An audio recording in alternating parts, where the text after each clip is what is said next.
Assalamualaikum warahmatullahi wabarakatuh. Jumpa lagi bersama saya Gatot Satraunayu, hipnoterapis dari Rumah Sakit AMC Muhammadiyah Yogyakarta. Kali ini saya ingin membahas tentang komunikasi pasutri. Karena konflik pasutri itu jika di rata-rata penyebabnya seringkali karena komunikasi.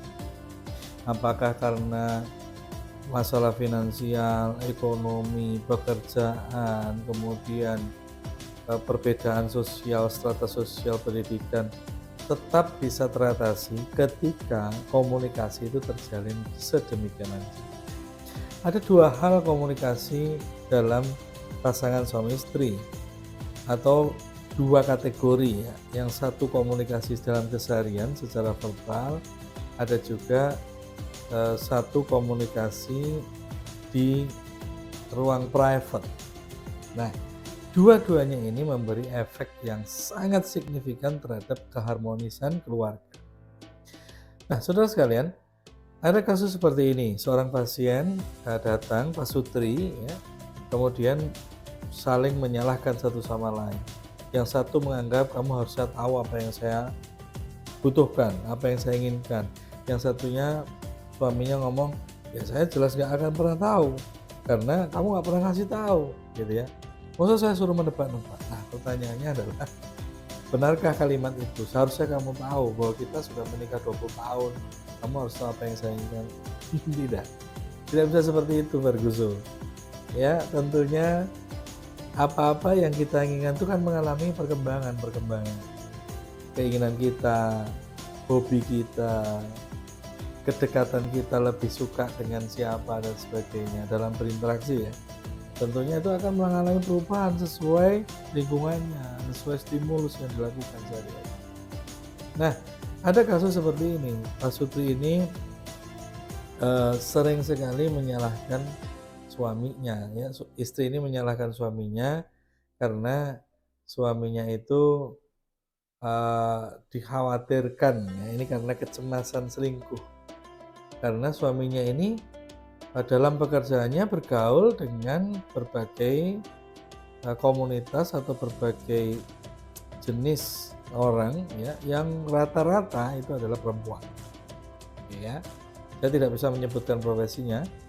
Yang jelas seperti itu kondisi pekerjaannya, sehingga sang istri ini kemudian mengalami kecemasan tentunya. Awalnya cemas karena suaminya banyak sekali teman-teman perempuannya, kemudian mungkin ditiupkan oleh isu-isu atau mungkin malah distimulasi oleh berbagai drama Korea ya, sinetron akhirnya muncul berbagai, begitulah jalan pikiran bawah sadar ya, diintervensi, distimulasi, akhirnya muncul persepsi-persepsi dan akhirnya muncullah kecemasan, dan akhirnya apa yang terjadi, kecurigaan itu atau persepsi itu bukannya terkonfirmasi kemudian diberi penjelasan secara lebih tenang, secara lebih sabar, tapi yang terjadi apa? Suami itu justru marah lebih dulu dan menuduh istrinya malah seakan-akan playing victim ya, bahwa sebetulnya kamu yang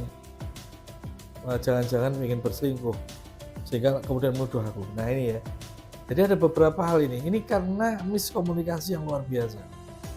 Dan miskomunikasi yang paling berdampak, berefek itu adalah komunikasi private tadi di ranjang hubungan suami istri. Karena memang kita tahu bahwa keluarga yang sakinah itu tenang itu karena hubungan suami istrinya lancar dan teratur periodisasinya ya.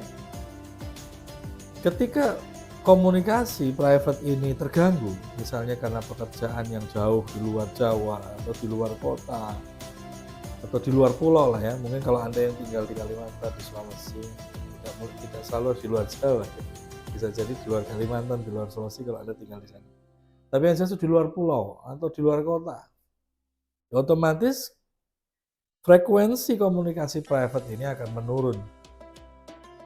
Walaupun secara kualitas kita bisa berbicara bahwa oke, digantikan dengan kualitas komunikasi. Bertemu hanya sehari, 2 hari atau seminggu, tetapi dalam waktu yang sekian itu ketemu itu berkualitas sekali. komunikasi, sehingga itu bisa mengcover beberapa hari yang sudah tidak pernah terjadi komunikasi di sana. Namun jika tidak terjadi cover itu, tidak tergantikan, maka yang muncul adalah miskomunikasi. Dalam dunia psikologi ini dinamakan gaslighting. Gaslighting itu artinya mencoba untuk menyalahkan orang lain sebelum dia disalahkan atas perbuatannya. Jadi ibaratnya kayak tadi, suaminya nggak mau disalahkan selingkuh, sebelum dia disalahkan selingkuh, maka dia menyalahkan istrinya. Kamu yang selingkuh mungkin. Jangan-jangan kamu yang punya pikiran buruk ingin seperti itu. Nah ini, ada juga kasus seperti ini. Sang istri itu sendiri benar-benar merasa mendapatkan banyak hal dari suaminya, tetapi justru dia merasa kebaikannya itu untuk menutup-nutupi perbuatan tidak baiknya. Jadi kan ada orang yang merasa bahwa kamu terlalu baik, too good to be true, kamu terlalu baik, nggak ada orang kayak gini, jangan-jangan kamu hanya ingin menutupi kesalahanmu. Nah ini tiupan-tiupan kecemasan, was-was ya dari setan yang kemudian itu bisa menyebabkan munculnya miskomunikasi dan bahkan berefek pada konflik dan bisa ke arah divorce. Alhamdulillah. Maka kita perlu klarifikasi dulu bahwa ada perilaku gaslighting ini. Hati-hati sekali. Anda pasangan suami istri harus berhati-hati. Jangan-jangan ketika pasangan kita menyalahkan kita, ada dua kemungkinan. Memang dia melihat ada gejala ke arah sana, sehingga beliau langsung kemudian mengantisipasi dengan kemarahan, atau sesungguhnya memang dia yang bersalah, tapi agar tidak digigit dalam tanda petik, dia gigit duluan. Nah ini berbahaya, karena kita harus pandai-pandai mendeteksi mana yang sebenarnya terjadi. Termasuk mendeteksi diri kita, jangan-jangan kita juga melakukan hal yang sama. Merasa bahwa kita terpojokkan misalnya, atau potensi kita terbatasi, atau kreativitas kita terkoreksi, sehingga kita kemudian marah lebih dulu tanpa berkomunikasi tentunya.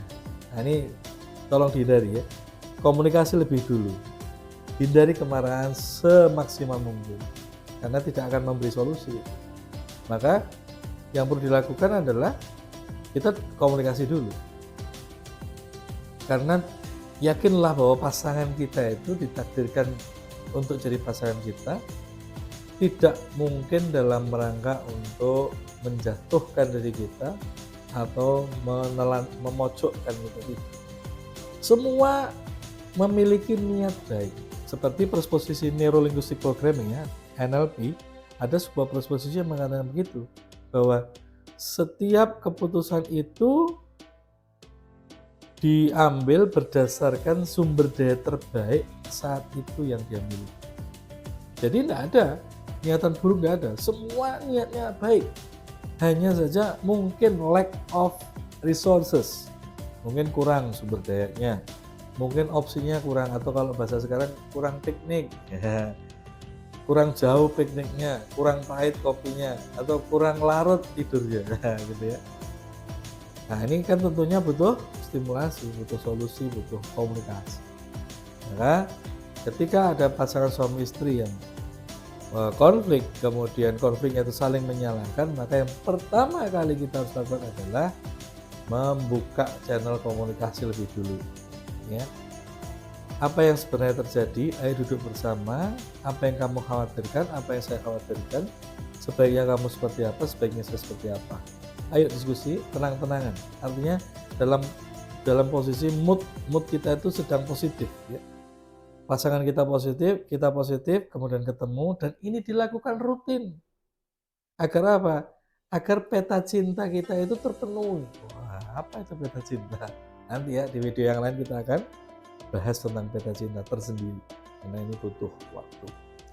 Sehingga terupdate peta cinta itu tidak lack of information.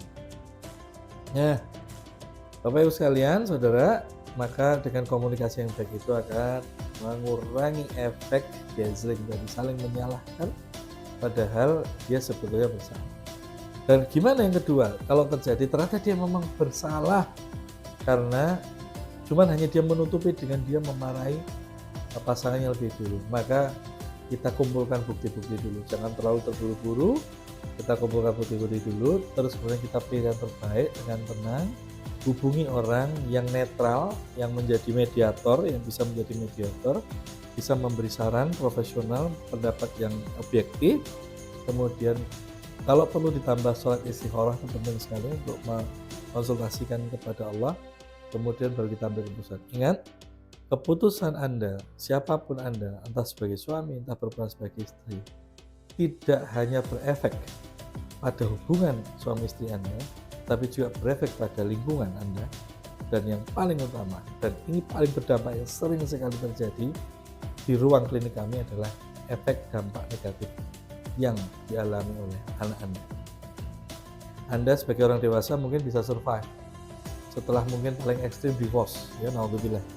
Tapi anak Anda akan merekam dan menjadikan trauma itu terus-menerus tersimpan di bawah sadar. Dan ini akan muncul modifikasi perilaku yang bahkan lebih sulit terdeteksi arahnya kemana. Bisa depresi, bipolar, schizofren, macam-macam. Hanya dimulai dari efek percikan konflik ayah bunda. Maka hati-hati ketika komunikasi itu kurang lancar, perbaiki segera. Ya, peta cinta dipenuhi, bahasa cinta diperbaiki. Ini dua topik berbeda, nanti dua video berbeda. Dan kemudian komunikasi, yang kedua komunikasi private-nya. Ya, karena penting sekali. Ingat, hubungan suami istri, hubungan privat intim itu adalah salah satu bentuk stress release yang murah meriah, yang berefek sangat signifikan terhadap harmonisasi keluarga. Maka barang siapa yang memulai lebih dulu untuk menjalin komunikasi intim ini, kata Rasulullah SAW, Nabi Muhammad SAW, itu mendapat pahala yang jauh lebih besar. Yang lebih dulu berinisiatif, ngajak, kita akan dapat pahala besar. Oke? Jadi lakukan komunikasi, dua hal, komunikasi secara keseharian dalam topik-topik ringan, itu perlu dikomunikasikan, dan komunikasi yang lebih intim dalam konteks hubungan suami istri. Demikian kali ini video tentang komunikasi pasangan suami istri. Nanti kita bahas tentang yang lain seperti tadi saya pernah tadi di depan dibicarakan tentang peta cinta, tentang bahasa cinta dan sebagainya antara pasutri, agar bisa meminimalisir konflik dan bisa meminimalisir perceraian. Demikian dari saya, semoga yang sedikit ini beri manfaat. Assalamualaikum warahmatullahi wabarakatuh. Salam bahagia manfaat.